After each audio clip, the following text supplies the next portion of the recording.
আমাদের সেবা কেন্দ্রের সহকারী সম্পাদক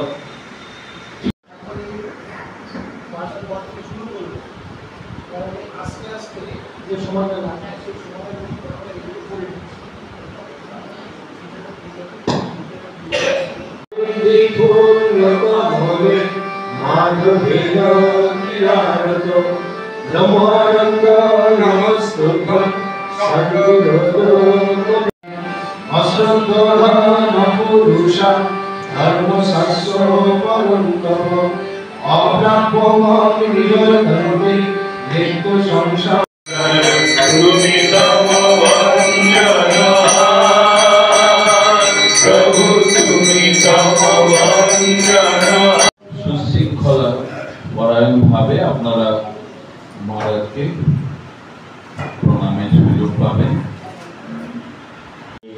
তার মুখে দিয়ে তার অর্থ উচিত তাকে জীবন দান করছে তার ভাই।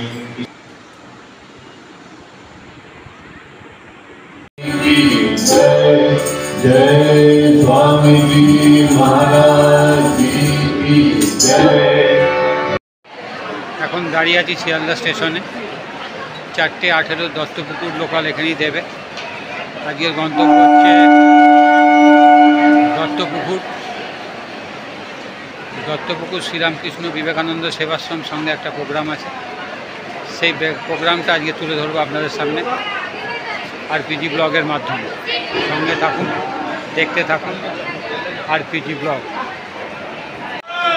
উক্ত ধর্ম অনুষ্ঠানে উপস্থিত থাকবেন স্বামী অসীমাত্মানন্দজি মহারাজ, শ্রীরামকৃষ্ণ মিশন, দেরাদুন, উত্তরাখণ্ড। এই দত্তপুকুর লোকাল ঢুকছে, 4:18 ছাড়বে। চলুন দেখা যাক জায়গা পাই কিনা। এখন বাজে 4:06।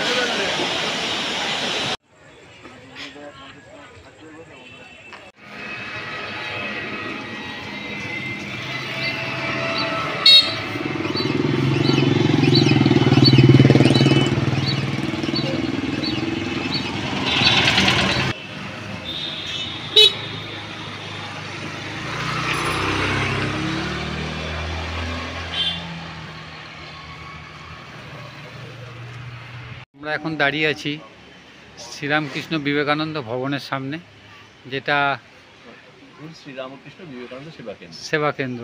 এখানে যুগ্ম সম্পাদক সুজিত কিন্ডু বাবুর সাথে কথা বলবো এবারে, এবং এই মন্দির সম্বন্ধে জানতে চাইব। নমস্কার।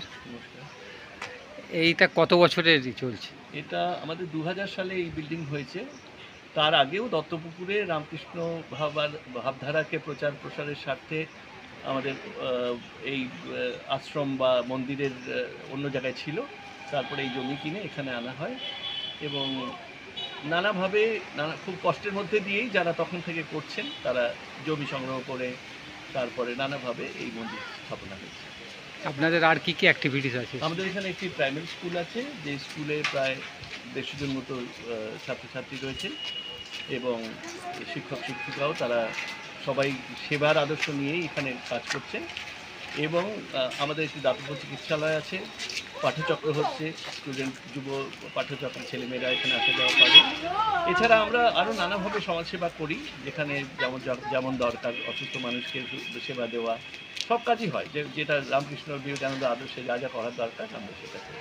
আর এখানে কোনো মানে ভোগের ব্যবস্থা, কেউ যদি আসেন আপনাদের এই সেই ব্যবস্থা এখনো হয়নি, কারণ আমাদের নিত্য পুজো হয় কিন্তু ভোগের ব্যবস্থা হয়নি। আর এখানে মানে কেউ যদি কোনো জানতে চান ফোন করে এসে আসলে?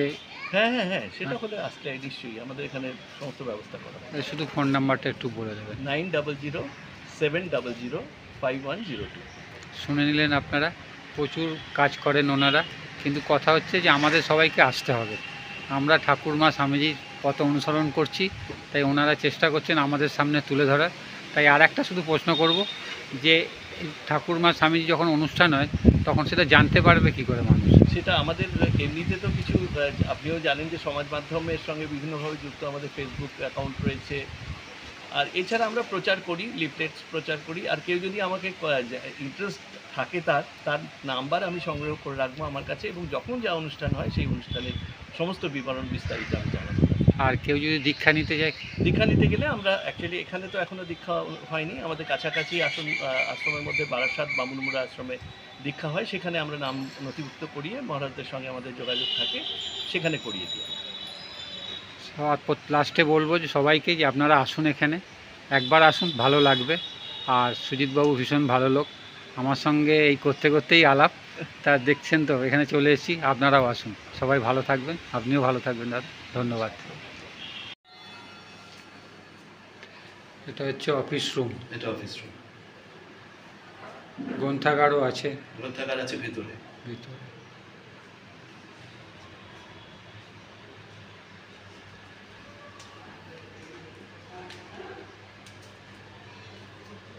নয়নাভিরা নয়নাভিরা নয়নাভিরা ইসু রাম কৃষ্ণ নয়নাভিরা ইসু যশোদা দুলার তুমি রঘুপতি নয়নাভিরা নয়নাভিরা নয়নাভিরা নয়নাভিরা ইসু রাম কৃষ্ণ নয়নাভিরা যশোদা দুলার তুমি রঘুপতিরা যশোদা দুলার তুমি ওগো রঘুপতিরা নয়নাভিরা নয়নাভিরা রাম কৃষ্ণ। এবারে আপনাদের মন্দিরে নিয়ে যাব, যেখানে ঠাকুরমা আর স্বামীজি আছে, সেই জায়গাটা দেখাই। আর দত্তপুকুর স্টেশন থেকে একদমই কাছে, 2 মিনিটের রাস্তা, অবশ্যই আসবেন। নতুন নতুন জায়গা দেখাচ্ছি এই কারণেই যে আপনারা সেই জায়গায় আসুন, ঠাকুরমা স্বামীজি যেখানে আছে। আর আপনারা না আসলে, আপনারা এত কষ্ট করে সুন্দর একটা মন্দির বানিয়ে রেখেছেন, তাই আশা করব আপনারা অবশ্যই আসবেন। চলুন এবার ঠাকুরমা স্বামীজিকে দেখি।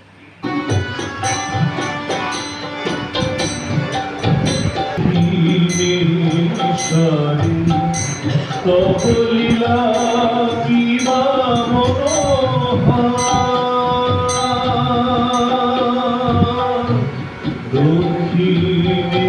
দক্ষিণেশ্বরে তব।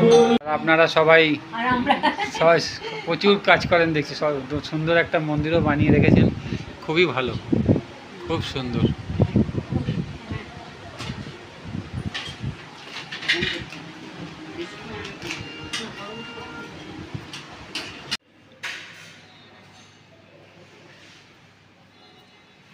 আমাদের সকালে স্কুল হয়, তাই তো? সকালে এই 10টা থেকে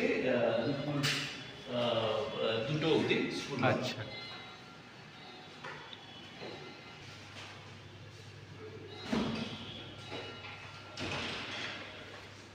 এখানেও আছে, উপরতলায়ও আছে, নিচে আর উপরে 2 জায়গাতেই আছে। মাঝখানে মন্দির।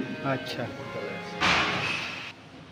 শুধু দেখুন, এখানে আছে ভগ্নী নিবেদিতা, স্বামী বিবেকানন্দ, এখানেও স্বামী বিবেকানন্দ, আর এই ফটোটা দেখুন,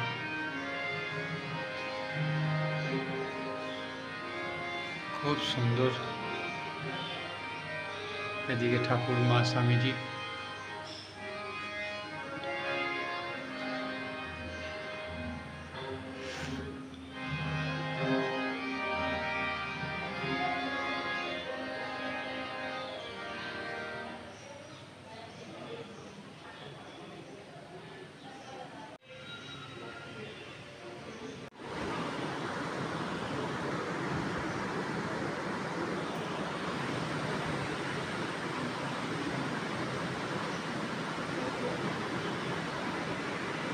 সন্ধ্যারতির পরে পেজ এবং গীতা পাঠ হয় সমাহিত হবে। বলেছেন যে তিনি আরতি দর্শন করবেন। আমরা পেজ এবং গীতাটা আরতির পরে যেমন হয় সেটা এইবারে একটু আগে করে দিচ্ছি। যেমন আস্তে আস্তে আমরা ওইগুলো সেরে রাখি।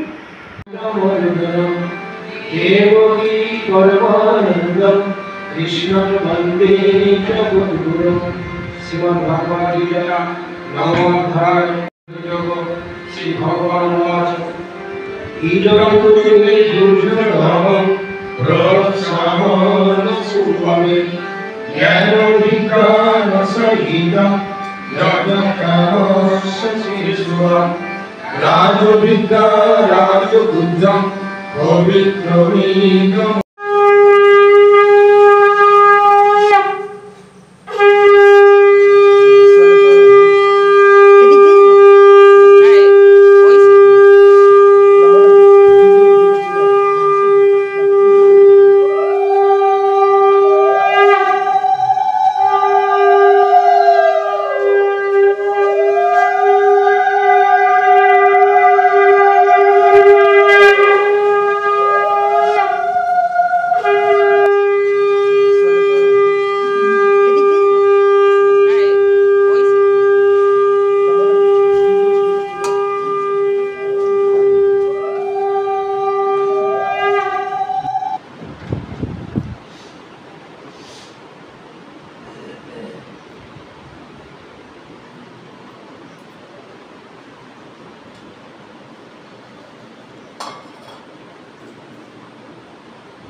Guru Maharaj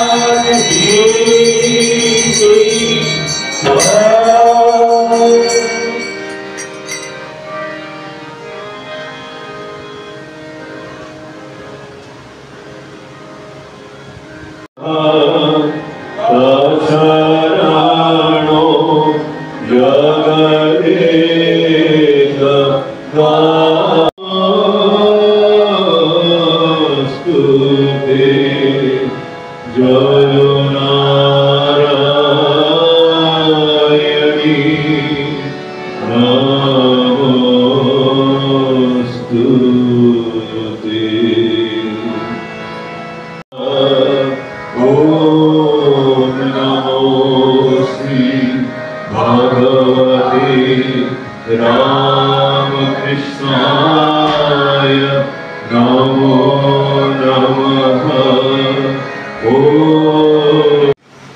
দিয়ে বসবেন, এই সাইডে সামনে জায়গা অনেক হয়ে গেছে, এরপরে লোক আসবে, মানে একটু এগিয়ে গিয়ে বসুন।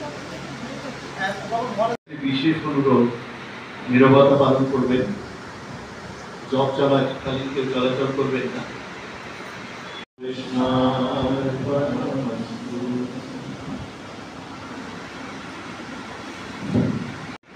আয়োজন করা হয়েছে, তাতে মহারাজের এই শুভাগমনে আমরা তাকে বরণ করে নেব। আমি আমাদের সেবা কেন্দ্রের যুগ্ম সম্পাদক শ্রীযুক্ত মানিক ঘোষ মহাশয়কে পুষ্পস্তবক দিয়ে পরম পূজনীয় শ্রীমৎ স্বামী অসীম আত্মানন্দজি মহারাজকে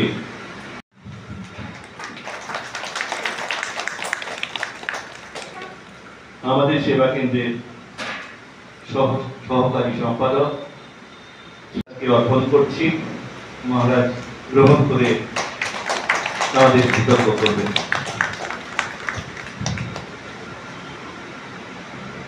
থেকে ঠাকুর মা স্বামীজির সম্পর্কে আমরা জানি,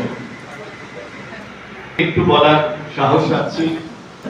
মহারাজ এখন অধ্যক্ষ হিসেবে দেরাদুন উত্তরাখণ্ডে যে রামকৃষ্ণ মিশন আশ্রম আছে ওখানে আছেন, এবং একসময় বিভিন্ন মঠ মিশন হয়ে মহারাজ একসময় ছিলেন আমাদের সুপরিচিত পরম পূজনীয় রঙ্গনাথানন্দজি মহারাজের ব্যক্তিগত সহকারী। আমরা জানি এই ধরনের একটা কাজ যেটা উনি করেছেন পরম পূজনীয় শ্রীমৎ রঙ্গনাথানন্দজির সঙ্গে, সেটা কিন্তু খুব দুরূহ কাজ। ওরকম একটা মাপের সন্ন্যাসীর সঙ্গে তার সহকারী হিসেবে কাজ করার যে অভিজ্ঞতা ওনার আছে, সেটা আমরা বুঝতে পারি ওনার বক্তব্যের মধ্যে দিয়েও আমরা শুনেছি বারবার। আজকে মহারাজ নিজেই ঠিক করেছেন ভগবান বুদ্ধ সম্পর্কে বলবেন। আপনাদের সবার কাছে অনুরোধ যে আমরা এই সুযোগে মহারাজের মুখনিসৃত ভগবান বুদ্ধের সম্পর্কে যে কথাগুলো আমরা হৃদয়াঙ্গম করব এবং মনের প্রাণে সেটা আগামী দিনের জন্য সংরক্ষিত রাখবো, যাতে আমরা আমাদের যে উদ্দেশ্য ভগবান প্রাপ্তির উদ্দেশ্য সেটা যেন সফল হয়।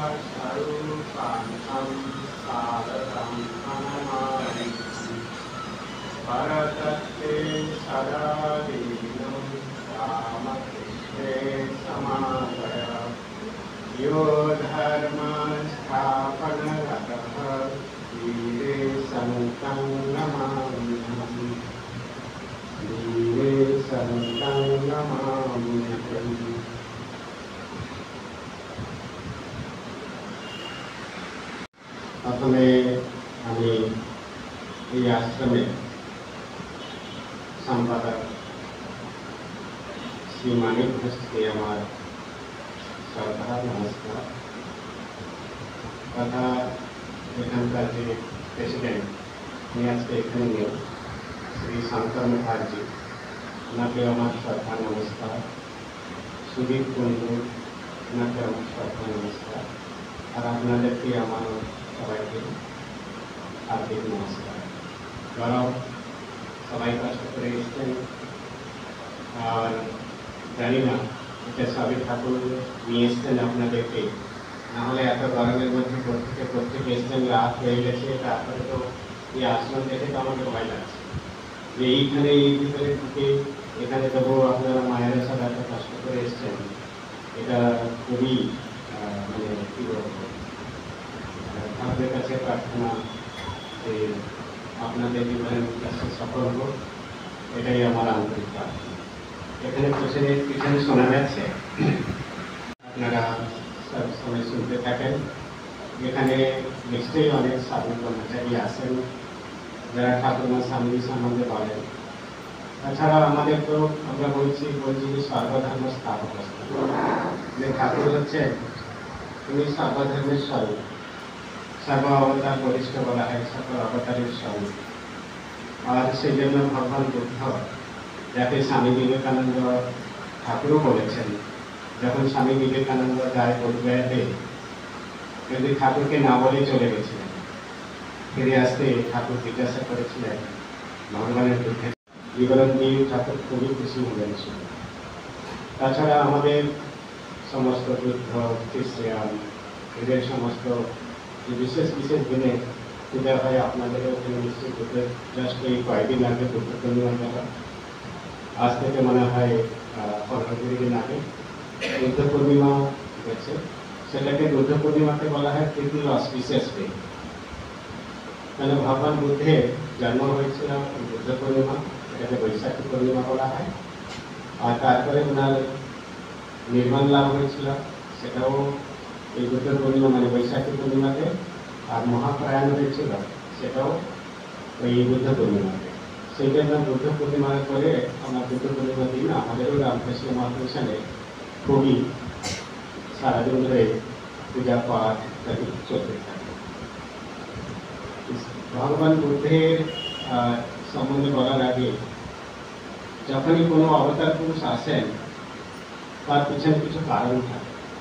আপনি দেখবেন যে যত সমস্ত অবতার পুরুষ তারা যদি পাস্ট হিস্ট্রি দেখেন, সেই হিস্ট্রি পেছনে আমাদের বলছেন যে ভগবান বুদ্ধ যে কোনো স্বামীজি নিজে বলছেন যে প্রত্যেক জাতি আধ্যাত্মিক জীবনেও উত্থান পতন হয়।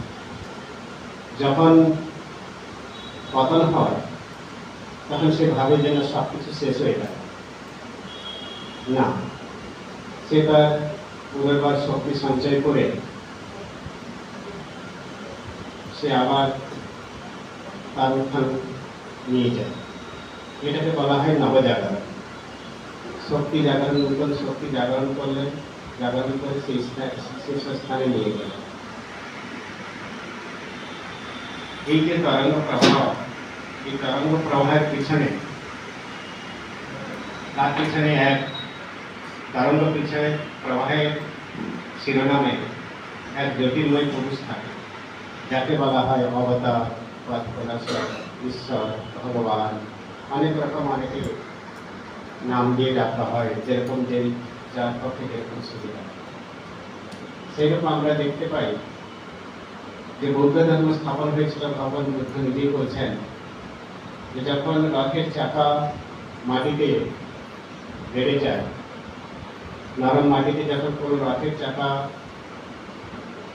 ঢুকে যায়, তাকে ওঠানোর জন্য, সেই চাকাটাকে তোলার জন্য একজন শক্তিমান পুরুষের দরকার হয়। সেরূপই ভগবান বুদ্ধের আসার আগে যে সমাজের দৃষ্টি, সমাজের যে পিকচার, সেটা দেখলে তখনই বোঝা যাবে যে ভগবান বুদ্ধের আসার কারণ কি ছিল। ভগবান বুদ্ধের আসার আগে তার তখন সমাজ ছিল বিলাস বহুলপূর্ণ। এক উচ্চ শ্রেণীর লোক, তারা সমস্ত উপভোগ করত, তাদের ক্ষমতা, নাম, যশ, প্রতিপত্তি, তাতে তারা মগ্ন হয়ে থাকত, শুধু খালি ভোগেই মগ্ন হয়ে থাকত। আর একটা শ্রেণীর লোক ছিল যারা অন্ধকার, কুসংস্কারে, দারিদ্রতায় তারাও আচ্ছন্ন হয়ে থাকত। এরকম দুরকম যখন অবস্থা, সেই সময় ভগবান বুদ্ধের আবির্ভাব হয়েছিল। ভগবান বুদ্ধের আবির্ভাবের সম্বন্ধে আপনারা হয়তো অনেকে পাঠ করেছেন যে আজ থেকে মানে খ্রিস্ট জন্মের 500 বছর আগে ভগবান বুদ্ধের জন্ম হয়েছিল। সে ভগবান বুদ্ধের জন্মের আগে যেরকম প্রত্যেক মহাপুরুষ অবতারদের জন্মের পিছনে একটা অলৌকিক ঘটনা জড়িয়ে থাকে, সেরকম আমরা ভগবান বুদ্ধের জন্মের আগে যখন উনি আসেন পৃথিবীতে, তারও একটা অলৌকিক দেখা যায়।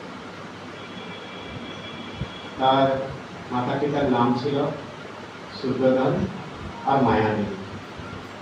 শুদ্ধোধন মায়াদেবী কোনো সন্তান নেই।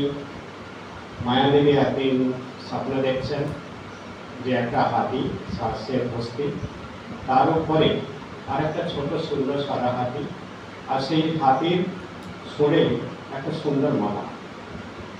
সেই স্বপ্ন দেখছেন যে সেই মালাটা মায়াদেবীর গলায় পরিয়ে দিয়ে সেই হাতিটি মায়াদেবীর মধ্যে মিলিয়ে দিলেন। সকালে উঠে স্বামীকে বলছেন যে আমার কাল এক অদ্ভুত দর্শন পেয়েছে। সেই দর্শন যখন বললেন, শুদ্ধোধন বুঝতে পেরে সমস্ত দেব পণ্ডিতদের ডাকলেন। পণ্ডিতের ডেকে জিজ্ঞাসা করলেন, এর অর্থটা কি? না, তোমার ঘরে একজন পুরুষ মহাপুরুষ আসছেন, যিনি কি এই জগতে কল্যাণের জন্য, মানুষের মুক্তির পথ দেখাবার জন্য। তারপরে যেরকম নিয়ম হয় 9-8 মাস 9 মাস যেরকমই হয়, প্রত্যেক মেয়ে তার বাপের বাড়ি যায়, সেরূপ মায়াদেবী যাচ্ছেন বাপের বাড়িতে। বাপের বাড়িতে যেতে যেতে তার বাপের বাড়ি ছিল দেবদাস। সে দেবদাসে যাওয়ার আগে রাস্তায় লুম্বিনী একটা বন ছিল, সুন্দর মনোরম বন।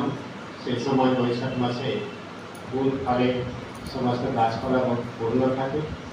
সেইখানে জঙ্গলে গিয়ে রাস্তায় যেতে যেতে একটু রেস্ট করবে বলে উনি নিচে নেমেছেন, আর বিরাট সুন্দর শালের বাগান। সেই শাল গাছের বাগানের নিচে ওনার সেখানে সন্তান প্রসব হয়। আর বাপের বাড়ি যাওয়া হয় না, তাকে ঘটা করে সঙ্গে সঙ্গে রাজপ্রাসাদে ফিরিয়ে নিয়ে আসা হয়। সেই 7 দিনের মধ্যে ওনার নামকরণ করা হয়, অনেক বড় বড় ঋষিদেরকে নিমন্ত্রণ দেওয়া হয়। তার মধ্যে নামকরণ হয় সিদ্ধার্থ। সিদ্ধার্থের অর্থ হচ্ছে যিনি সিদ্ধি লাভ করেছেন, সিদ্ধি লাভ করেছেন, যিনি মানে কি আজন্ম, যার জন্ম থেকেই মুক্ত। তারপরে 7 দিনের মাথায় ওনার মা মায়াদেবীর শরীর যায়। শুদ্ধোধনের 2 জন স্ত্রী ছিলেন, একজন মায়াদেবী আর একজন হচ্ছে মহাপ্রজাপতি। মহাপ্রজাপতি আর মায়াদেবী 2 বউ। সেই মহাপ্রজাপতি তখন সেই সিদ্ধার্থকে পালন করতে থাকে। তখন একজন সর্বজ্ঞ ঋষিকে নিমন্ত্রণ করা হলো যে এই যে ভবিষ্যৎ, এই রাজকুমার মানে সেই শিশুকে দেখেই, 7 দিন 8 দিনের শিশুকে দেখেই সে বুঝতে পারলেন যে হ্যাঁ, ভগবানের অবতার উনি এই পৃথিবীতে এসেছেন, ধর্ম ধারণ করেছেন। তিনি কিছু বোঝার আগেই শিশুকে প্রণাম করছেন, প্রণাম করে চোখের জলে ভাসছেন। তখন সবাই অবাক হয়ে জিজ্ঞাসা করছেন, কেন আপনি কাঁদছেন? এই শিশুকে কেন প্রণাম করলেন? এটা একটা ছোট্ট শিশু, তাকে আপনি প্রণাম করছেন। বলছে, হ্যাঁ, এই শিশুই একদিন পৃথিবীতে আলো দেখাবে আর মানুষের মুক্তির পথ বলে দেবে। সেই জন্যই আমি ওকে প্রণাম করছি। প্রণাম করার পরে তারপরে আগে হয়ে গেছে। তারপরে জিজ্ঞাসা করছেন, শুদ্ধোধন এই বড় হলে কি হবে? বড় হলে মহাসন্ন্যাসী হবে, সর্বত্যাগী সন্ন্যাসী হবে। তখন রাজার মধ্যে একটা ভীত সঞ্চার হল, সন্তান কিভাবে যদি সন্ন্যাসী হয়ে যায়, তাহলে এত তপস্যা, এত এই বড় রাজপ্রাসাদ কে দেখবে? এর সমস্ত ধন সম্পত্তি কে তার ভোগ করবে? সেই জন্য প্রথম থেকে শুরু করলেন যাতে সিদ্ধার্থের মনে কোনোরকম বৈরাগ্য সৃষ্টি না হয়, তার সমস্ত পরিবেশ তৈরি করলেন। পরিবেশ তৈরি করেছেন, সিদ্ধার্থ ভালো আছে এবং আস্তে আস্তে বড় হয়ে উঠেছে। সেখানে এর যে জন্ম হয়েছিল বৈশালীতে, কপিলাবস্তুতে, সেটা হচ্ছে নেপালে আছে। সেই কপিলাবস্তুর পরে বৈশালী, যেটাকে আমাদের বিহারে পড়ে, সেই বৈশালীতে রোহিণী নদী আছে। রোহিণী নদীটি অ্যাকচুয়ালি নেপাল থেকে এসেছে আমাদের এই বিহারের মধ্যে, তারপরে সঙ্গে জুড়ে। সেই রোহিণী নদীর তীরে প্রত্যেক বছর একটা মেলা হয়। সেই মেলায় ফল আকর্ষণ করে, ফল আকর্ষণ করা হয় এই কারণে, যেখানে একটা বিরাট মেলা হবে সেখানে রাজা নিজে হাল চালাবে, আর সে যেটা হালটা হচ্ছে সোনার হবে, আর যে বলদগুলো দুটো থাকবে তাদের সব সিংহে সোনা লাগানো থাকবে। তখন রাজা ফলপ্রসূদের মেলা প্রতি বছরের সমস্ত গ্রাম নগর থেকে প্রতিবেশী সব নাগরিকরা আসবে, এসে সেই মেলা দেখতে। বিরাট মেলা, এখনো কিছু কিছু জায়গায় এগুলোতে প্রচলন আছে। তো সেই মেলাতে শুরু হয়েছে, রাজা নিজে এসছেন আর সমস্ত লোক এসছেন, সিদ্ধার্থ বসে আছে। সিদ্ধার্থ বসে দেখে যে যখন হল চালানো হয়, মাটিগুলো উল্টে গেছে, সমস্ত কীট পতঙ্গরা তাদের সমস্ত মরে পড়ে আছে। আর সেই মরা কীট পতঙ্গকে পাখিরা খাচ্ছে, ব্যাঙরা পুষে খাচ্ছে, ব্যাঙকে সাপ বেরিয়েছে ব্যাঙকে খাচ্ছে। তখন তার মনে হলো এটা কি জীবের সৃষ্টি? তখন সে এইসব দৃশ্য দেখে একটু দূরে সরে গিয়ে জাম গাছের তলায় বসে ধ্যানে মগ্ন হল। প্রথম সেইটা ধ্যানে মগ্ন ভগবান বুদ্ধের একটা ইয়াং যুবক রাজকুমার সেখানে ধ্যানে বসে আছে। এদিকে রাজা ফলপ্রসূ করার পরে শুদ্ধোধন দেখে যে সিদ্ধার্থ নেই মেলায়। তখন সেদিকে দেখালো, সে একটা জাম গাছের নিচে একটা বিরাট একটা গোফা নয়, ওটা পাহাড়ের একটা বড় শিলার উপরে বসে ধ্যানে মগ্ন। আর তার চারপাশে জ্যোতির্ময় জ্যোতিতে ভর্তি হয়ে গেছে। তখন দেখে সে আরো চমকে গেল। তখন ভাবলো সে অসিত ঋষির কথা সত্য হতে চলেছে, এটি কিভাবে সংসারে বন্ধন করে রাখা যায়। ফিরে এসেছিল, ফিরে আসার পরে তার বিয়ের ব্যবস্থা হলো। গোপা নামে তার এক বন্ধু মেয়ের সঙ্গে বিয়ে হবে, কিন্তু তখনকার নিয়ম ছিল যে রাজা রাজকুমারীদের বিয়ে হতে হলে স্বয়ম্বর সভা হবে।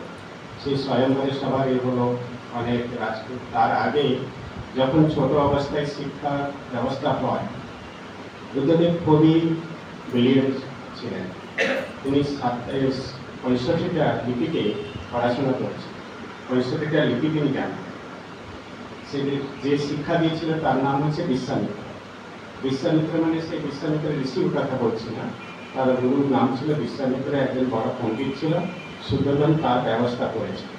সেই শিক্ষার সময় বেদ, পুরাণ, ইতিহাস, অর্থশাস্ত্র, জ্যোতিষশাস্ত্র, সমস্ত যত সমস্ত শাস্ত্র আছে সব পড়াশোনা করার পরে অশ্বযুদ্ধ, অস্ত্রযুদ্ধ, অশ্বারোহণ সমস্ত তিনি শিখিয়েছিলেন। শেখানোর পরে যখন এই স্বয়ম্বর সভা হয়েছে, তখন সমস্ত রাজকুমাররা এসছে, কেন গোপা খুবই সুন্দরী ছিলেন এবং খুবই প্রতিভাবান ছিলেন। তার হাত পাওয়ার জন্য অনেকেই রাজকুমাররা এসেছিলেন। তখন সবার সঙ্গে যুদ্ধ হল। যুদ্ধতে কিন্তু সিদ্ধার্থ জিতে গেল। 7 দিন ধরে যুদ্ধ হয়েছিল, 7 দিনতে সিদ্ধার্থ জয়লাভ করেছিল। জয়লাভ করে গোপার সঙ্গে তার বিয়ে হয়, বাড়ি ফিরে আসে, সুন্দর জীবন চলতে থাকে। 10 বছর কেটে যায়, একটা সন্তানও হয়, তার নাম রাখা হয় রাহুল। সেই রাহুল যখন বড় হচ্ছে, তখন এই সংসারের মধ্যে থাকতে থাকতে তার সেই যে কেন তিনি এসেছেন এই জগৎ কল্যাণের জন্য, তার নিশ্চয়ই সে সেখানে বন্ধন হয়ে থাকতে পারে না। তখন এই ভোগ বাসনার মধ্যে যখন বিতৃষ্ণা আসছে, তখন সে বাবাকে বলছে যে আমি এই নগর পরিভ্রমণে যাব। তখন রাজা আটকে উঠলেন, যদি নগর পরিভ্রমণে যায় তাহলে তার বৈরাগ্য আরও বেড়ে যাবে। কারণ দেশের দুরবস্থা, এক শ্রেণীর মানুষ ভোগ বিলাসে ডুবে আছে, আর এক শ্রেণীর মানুষ কোনো রকম ব্যাধি আসবে। ব্যাধি তাকে প্রত্যেকের শরীরে ব্যাধি প্রবেশ করলেই ব্যাধি থাকবেই, ব্যাধি ছাড়া মানুষের ব্যাধি হবেই না। এত সম্পদ, এত টাকা করি, নাম যশ, প্রতিপত্তি, এ কী হবে? ছন্দ বলছে যে এর সব একদিন ছেলেকে চলে যেতে হবে, এসবের মধ্যে কোনো তার অধিকারই থাকবে না। এখন অনেক কিছু করে যাচ্ছে, কিন্তু দেখা গেল ব্যাধি হওয়ার পরে সে সমস্ত তাকে ছেড়ে দিতে হবে। তারপরে কিছু দূর এগিয়ে দেখলো যে কিছু লোক তাকে একটা শরীরকে, মৃত শরীরকে বহন করে নিয়ে যাচ্ছে ভগবানের নাম করতে। এটা কি না, প্রত্যেকেই জন্মালে মৃত্যু হবে, এতে কোনো সন্দেহ নাই। এটা মাতা, পিতা, ভাই, বন্ধু, মৃত্যু থেকে কেউ পরিত্রাণ দিতে পারে না। মৃত্যু সবাইকেই নিতে হবে, মেনে নিতে হবে। তাহলে কি হলো? জরা, ব্যাধি, মৃত্যু, তিনটা দেখে আরো বিস্মিত হয়ে তার মনটা খুবই খারাপ হয়ে গেল। কিন্তু দৈবিক বিধান কিছু দূর দেখে যে একজন সন্ন্যাসী মন্দির মস্তক সহমূর্তি দণ্ডকমণ্ডলী নিয়ে রাস্তায় চলছে, একদম আনন্দে বিভোর, আত্মানন্দে বিভোর, আর কোনো দিকে তখন ছন্দকে জিজ্ঞাসা করছে এ কে, না এ হচ্ছে একজন সন্ন্যাসী, সর্বত্যাগী, সমস্ত কিছু কামনা বাসনাকে জয় করে এই জগৎ ছেড়ে জগতের সমস্ত ভোগ্যবস্তু ইত্যাদি সব ত্যাগ করে সে সন্ন্যাস নিয়েছে, আর তার মতো আনন্দ পুরুষার্থ হতে পারে না। আর সেখানেই জীবনের যত সমস্ত আমি বলে গেলাম, প্রত্যেক মানুষের জীবনে আসবে যারা ব্যাধি, মৃত্যু, এই মৃত্যুর পারে কি কিছু নেই? হ্যাঁ, এটা প্রশ্ন আসছে আমাদের প্রত্যেকের মানে, অনেকে প্রশ্ন আছে, এটা উপনিষদ পড়লে দেখে অনিত্যানি শরীরানি নৈব শাশ্বত বৈভব বিদ্যুতানং জীবিতম তস্মাৎ শরণাগতম রক্ষ রক্ষ গুণা। বলছেন অনিত্যানি শরীরানি, এই শরীরটা হচ্ছে অনিত্য, অনিত্যানি শরীরানি নৈব শাশ্বত বৈভব। এই যে বৈভব, ধন সম্পত্তি, বিষয় প্রচুর, যেন আমরা মনে করি কিছু, জগৎটা কত বড়।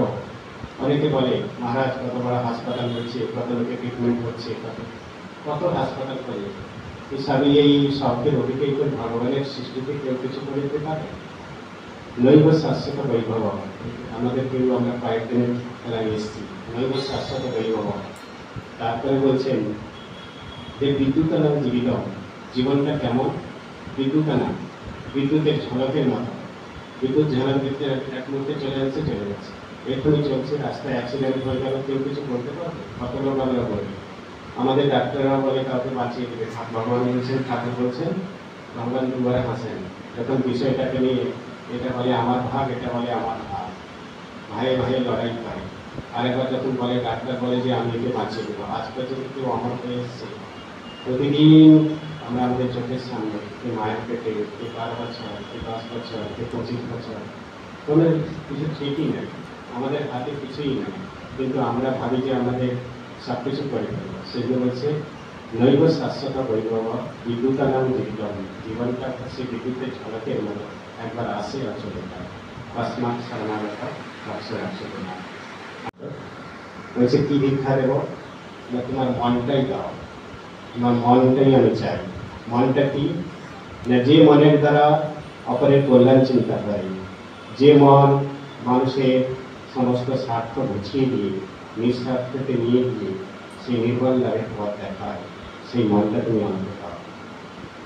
তারপরে গোপা তখন সঙ্গে শরণ্য, তাকে তুমি আজ এখানে আসতে পেরে খুবই ভালো লেগেছে। আপনাদের কাছে সবাইকে আমার হার্দিক নমস্কার, শ্রদ্ধা। আর যারা এটা অর্গানাইজ অনেকদিন ধরে আগে থেকে বলে এসেছিলেন, আমি সেরকম বক্তা নয়, তবে এই দত্তপুকুরে আসার খুবই আকাঙ্ক্ষা ছিল, সেটা আমার খুব ভালো লাগলো। সবাইকে পুনঃ নমস্কার বলে ধন্যবাদ। ওম শান্তি শান্তি শান্তি, হরি ওম তৎসৎ। শ্রীরামকৃষ্ণায় নমঃ। সেটা যেমন পূর্ণ হলো, তেমনি আমরাও সমৃদ্ধ হলাম। এইরকম একক শুধু বুদ্ধদেবের ওপর আলোচনা হয়তো অনেকদিন হয়নি, যেটা খুব প্রয়োজন। সেবা ধর্মের ভুল কথা বা সেবা ধর্মের যদি উৎসাহ পেতে হয়, সেটা বুদ্ধদেবকে জানতে হবে, সেটা স্বামী বিবেকানন্দ বারবার বলেছেন। আজকে মহারাজ সেটাই আমাদের শিখিয়ে গেলেন। মহারাজকে সেবা কেন্দ্রের পক্ষ থেকে সমস্ত ভক্তবৃন্দের পক্ষ থেকে সশ্রদ্ধ প্রণাম জানাতে।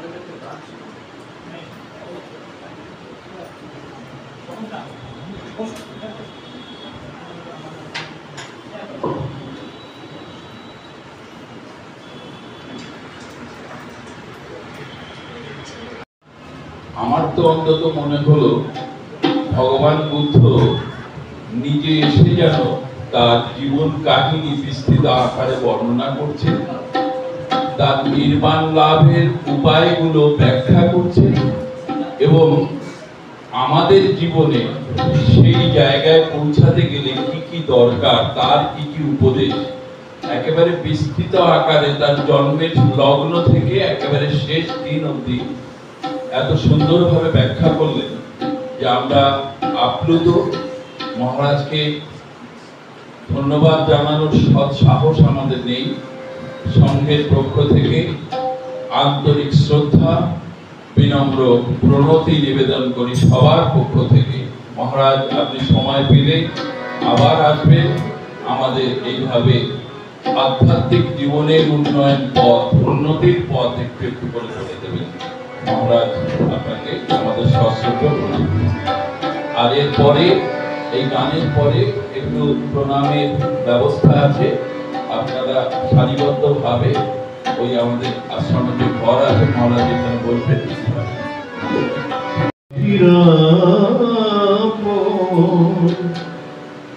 নয়না ফিরা, নয়না ফিরা, নয়না ফিরা, এসো রাম কৃষ্ণ নয়না ফিরা, এসো যশোদা দুলার তুমি রঘুপতি নয়না ফিরা, নয়না ফিরা, নয়না ফিরা, নয়না ফিরা, এসো রাম কৃষ্ণ নয়না ফিরা, যশোদা দুলার তুমি রঘুপতি যশোদা দুলার তুমি ওগো রঘুপতি নয়না ভিরা, নয়না ভিরা, রাম কৃষ্ণ নয়না ভিরা,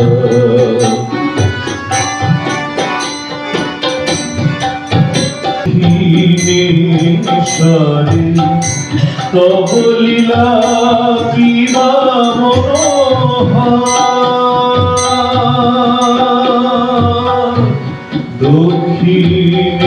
দক্ষিণেশ্বরে তব লীলা কিবা মনোহর,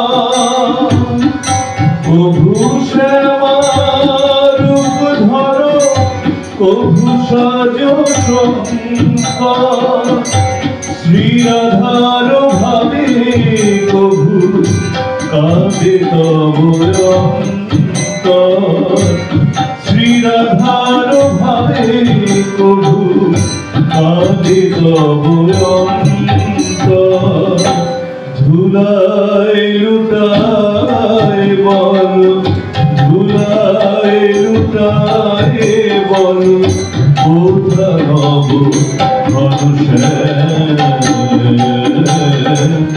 যশোদা দুলার তুমি রঘুপতি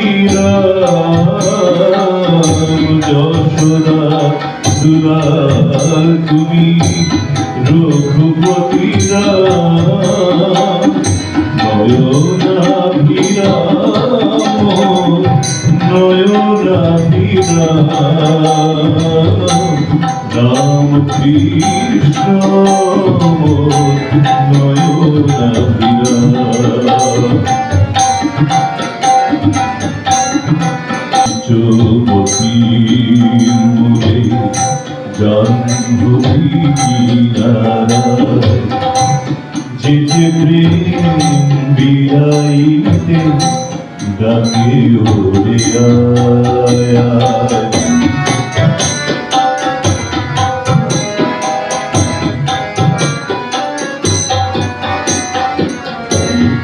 পঞ্চবতীর মোরে জাহ্নবী কিনারায় যেতে প্রেম বিরাইতে ডাকে ওরে আয় আয়। ভগত কুসুম যত আনিলে আপন সার, নন্দন কাননে সুন্দর পারিজাত। ভগত কুসুম যত আনিলে আপন সার, নন্দন কাননে সুন্দর পারিজাত। সে কুসুমে ভরি সাজি আপনি পূজারি সাজি, সে কুসুমে ভরি সাজি আপনি পূজারি সাজি। করিলে আপন পূজা, করিলে আপন পূজা, হরি মুখে নিজ নাম। যশোদা দুলাল তুমি রঘুপতি রাম, রঘুপতি রাম। নয়নাভিরাম নয়নাভিরাম, নয়নাভিরাম নয়নাভিরাম। রাম কৃষ্ণ নয়নাভিরাম, রাম কৃষ্ণ নয়নাভিরাম। নয়নাভিরাম তুমি নয়নাভিরাম, নয়নাভিরাম তুমি নয়নাভিরাম। রাম কৃষ্ণ নয়নাভিরাম, রাম কৃষ্ণ নয়নাভিরাম, রাম কৃষ্ণ নয়নাভিরাম।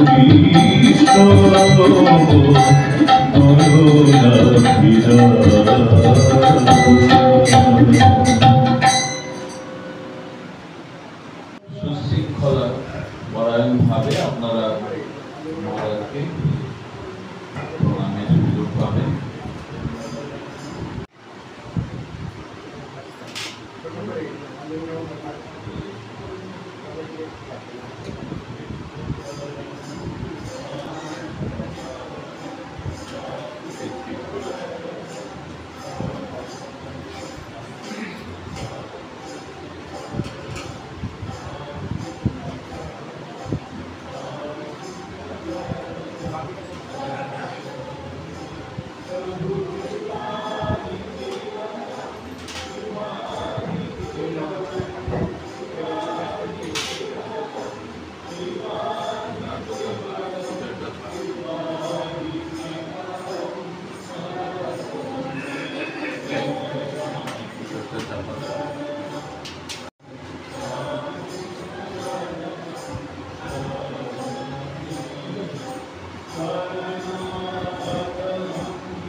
शरणे जय जय राम कृष्ण शरणं राम कृष्ण शरणं राम कृष्ण शरणं शरणे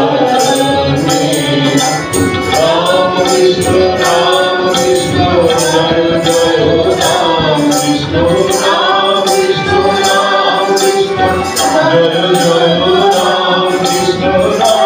कृष्ण जय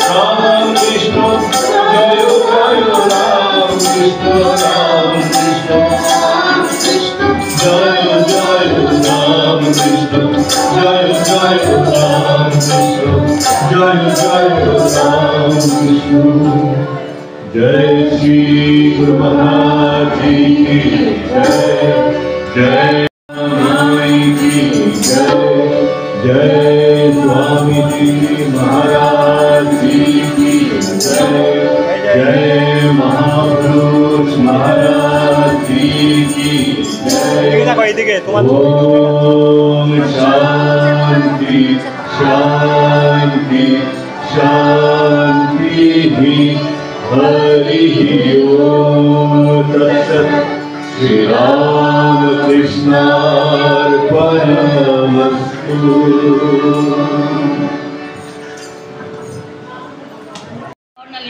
বর্ণালী রায় আমার ভিডিও দেখেন আপনি? হ্যাঁ দেখি। বেডির ভিডিও দেখেছেন? হ্যাঁ খুব ভালো লেগেছে দেখে।